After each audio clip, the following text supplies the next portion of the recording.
Assalamualaikum warahmatullahi wabarakatuh.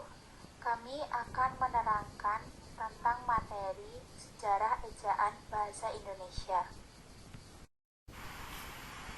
Yang akan membawakan materi kali ini adalah yang pertama Ines Bibit Putri Karisma, kemudian Arika Alia Maitza, yang ketiga Novita Sari, kemudian Indah Natasha, dan yang terakhir Aulia Husnul. Yang pertama mengenai pengertian ejaan bahasa Indonesia.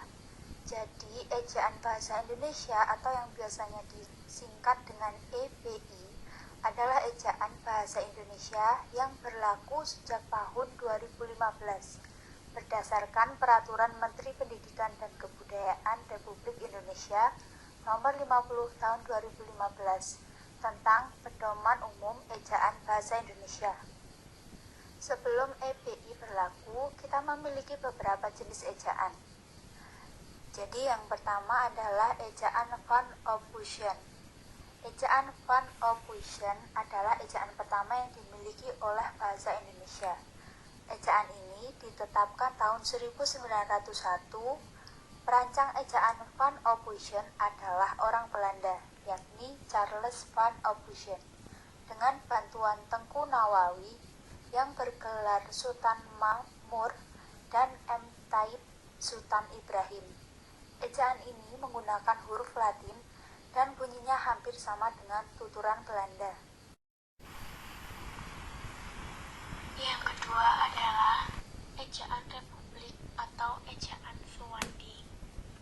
Ejaan Republik berlaku sejak 17 Maret 1947, menggantikan ejaan pertama yang dimiliki bahasa Indonesia saat itu. Ejaan ini merupakan upaya pemerintah untuk mengganti ejaan Van Ophuijsen yang disusun oleh orang Belanda dan merupakan ejaan resmi pertama yang disusun oleh orang Indonesia. Ejaan Republik juga disebut dengan ejaan Suwandi. Mr. Suwandi merupakan seorang menteri yang menjabat sebagai Menteri Pendidikan dan Kebudayaan.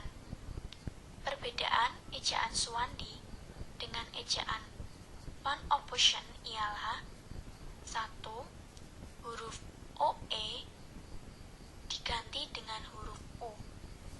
Contoh, dalam ejaan Van Ophuijsen penulisan Satoe, dalam ejaan Republik menjadi 1.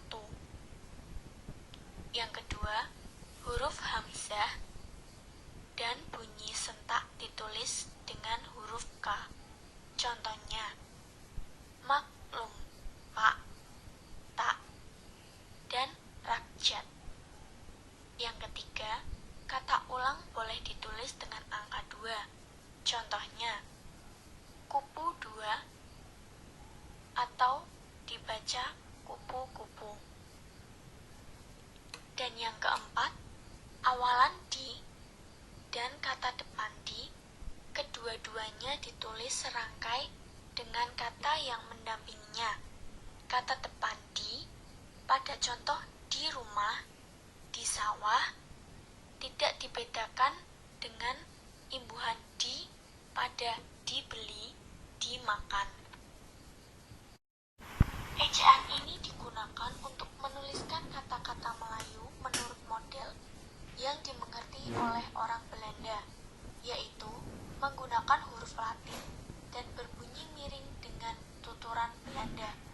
Antara lain, yang pertama, huruf J untuk menuliskan bunyi Y, seperti pada kata jang, pajang, sayang. Yang kedua, huruf OE untuk menuliskan huruf U, seperti pada kata goy roy, itoy, oy moer, atau dibaca guru, itu, umur. Kecuali diftong AU tetap ditulis AU. 3. Tanda diakritik seperti koma ain dan tanda trema untuk menuliskan bunyi hamzah, seperti pada kata-kata makmur, akal, tak, pak. Yang keempat, huruf hidup yang diberi titik 2 di atasnya seperti A, E, I, dan O, menandai bahwa huruf tersebut dibaca sebagai satu suku kata, bukan diftong, sama seperti ejaan bahasa Belanda pada saat ini. 3. Ejaan Melindo. Ejaan yang dikenal pada akhir tahun 1959. Sidang Perutusan Indonesia dan Melayu menghasilkan konsep ejaan bersama yang kemudian dikenal dengan ejaan Melindo, atau bisa disebut juga Melayu Indonesia. Karena perkembangan politik selama tahun-tahun berikutnya, maka diurungkan peresmian ejaan tersebut. 4. Ejaan yang disempurnakan atau disingkat dengan EYD. Ejaan yang berlaku sejak 23 Mei 1972 hingga 2015 atas kerjasama dari dua negara, yaitu Indonesia dan Malaysia. Departemen Pendidikan dan Kebudayaan menerbitkan buku yang berjudul Pedoman Umum Ejaan Bahasa Indonesia yang Disempurnakan, yang tercatat pada tanggal 12 Oktober 1972. Pemberlakuan EYD ditetapkan atas dasar keputusan Menteri Pendidikan dan Kebudayaan.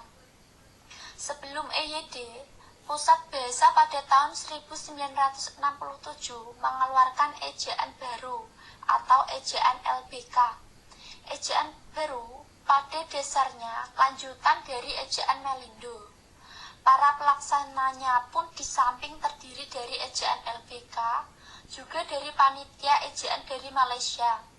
Panitia itu berhasil merumuskan suatu konsep ejaan yang kemudian diberi nama ejaan baru. Panitia itu bekerja atas dasar surat keputusan Menteri Pendidikan dan Kebudayaan. Ada beberapa kebijakan baru yang ditetapkan di dalam EYD, yaitu huruf F, V, dan Z yang merupakan unsur serapan dari bahasa asing dan diresmikan pemakaiannya. Huruf Q dan X yang lazim digunakan dalam bidang ilmu pengetahuan digunakan misalnya pada kata furqan dan fenon. Awalan D dan kata depan D dibedakan penulisannya. Kata depan D pada contoh di rumah, di sawah, penulisannya dipisahkan dengan spasi. Sementara D pada dibeli atau dimakan ditulis serangkai dengan kata yang mengikutinya. Kata ulang ditulis penuh dengan mengulang unsur-unsurnya. Angka 2 tidak digunakan sebagai penanda perulangan.